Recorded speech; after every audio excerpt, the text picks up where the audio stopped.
হিমোফিলিয়াকে রোধ করতে চিকিৎসা বিজ্ঞান প্রতিনিয়তই অত্যাধুনিক হচ্ছে। এই উদ্ভাবনী শক্তিকে প্রাধান্য দিয়ে ত্রিপুরা সহ সমগ্র উত্তর পূর্বাঞ্চলে এই হিমোফিলিয়াকে নিয়ন্ত্রণ ও আক্রান্ত ব্যক্তিদের সুস্থ এবং স্বাভাবিক জীবন প্রদান করার লক্ষ্যে শনিবার আগরতলায় ৭ম নর্থ ইস্ট হিমোফিলিয়া কনসর্টিয়ামের শুভ সূচনা করেন রাজ্যের মুখ্যমন্ত্রী প্রফেসর ড মানিক সাহা। এদিনকার আয়োজিত এই অনুষ্ঠানে বক্তব্য রাখতে গিয়ে বিভিন্ন দিক তুলে ধরেন রাজ্যের মুখ্যমন্ত্রী প্রফেসর ড Manik Saha. Needed to stop bleeding.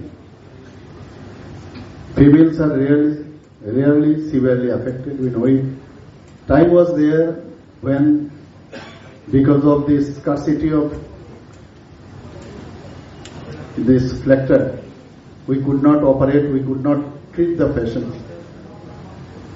Our respected former director is here, Dr. Rai is here, and he was the president of that Tripura chapter Hemophilia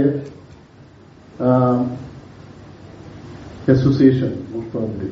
So that time we had to procure this factor 8 from outside. Very difficult task. It was a Herculean task. Still I can remember, I was also one of the members. Patient used to come to us for treatment, as because you know I am a oral and maxillofacial surgeon. So he used to come to us for treatment. Without factor, it was very difficult for us to treat or to operate the patient. So anyway, this chapter, through this chapter, we had to procure this factor from outside, this factor 8. Now the time has changed. Northeast Hemophilia Consortium now was created on 4th August 2017 with the aim to bring together leading experts, healthcare professionals, researchers in the field of hemophilia to discuss the latest advancements, share insights and foster collaboration for improved patient outcomes.